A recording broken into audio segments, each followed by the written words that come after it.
Assalamualaikum warahmatullahi wabarakatuh. Duduk manis di atas kursi, makin nikmat sambil ngopi. Sebelum saya presentasi, alangkah baiknya saya memperkenalkan diri. Baiklah, perkenalkan nama saya Sofiatun, nomor NPM 5020069. Saya dari kelas 2B, Prodi Pendidikan Guru Sekolah Dasar, dengan mata kuliah Pengelolaan Kelas, dan dosen pengampu Bapak Yaspin Yolanda MPD SI. Saya di sini akan menjelaskan sedikit materi untuk memenuhi tugas dengan judul materi aplikasi dari pendekatan pengelolaan kelas. 1. Pengertian aplikasi pendekatan pengelolaan kelas. Aplikasi adalah suatu subkelas dari suatu perangkat lunak komputer secara langsung untuk melakukan suatu tugas yang diinginkan oleh pengguna.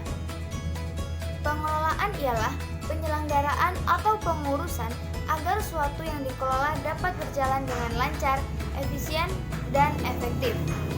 Kelas merupakan tempat di mana ada sekelompok siswa dalam waktu yang sama menerima pelajaran yang sama dari guru yang sama juga. Sedangkan pengelolaan kelas adalah seperangkat kegiatan untuk mengembangkan tingkah laku siswa yang diinginkan dan mengurangi atau mentiadakan tingkah laku yang tidak diinginkan. 2. Tujuan aplikasi dari pengelolaan kelas, yakni 1. Memelihara dan menciptakan kondisi belajar yang optimal. 2. Mengembalikan kondisi belajar yang optimal.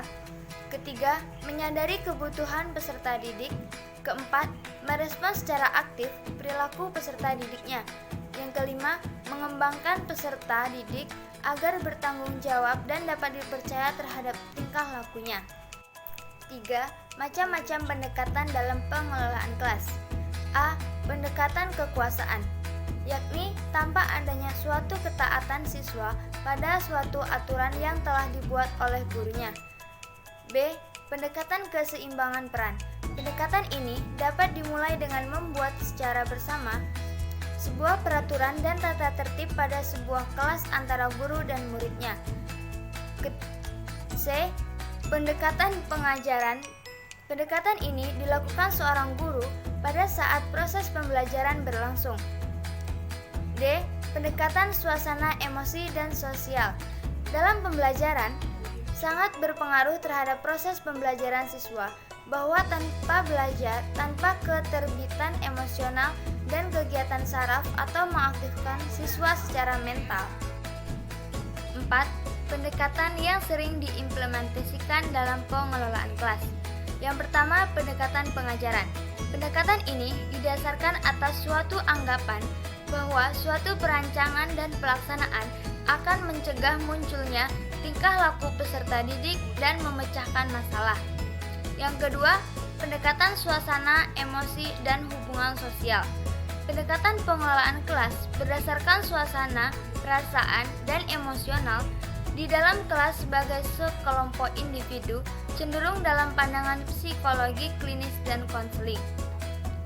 Yang ketiga, pendekatan proses kelompok.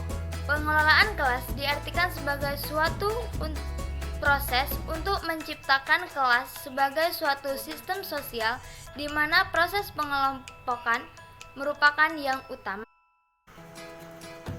Baiklah, hanya materi ini yang dapat saya sampaikan.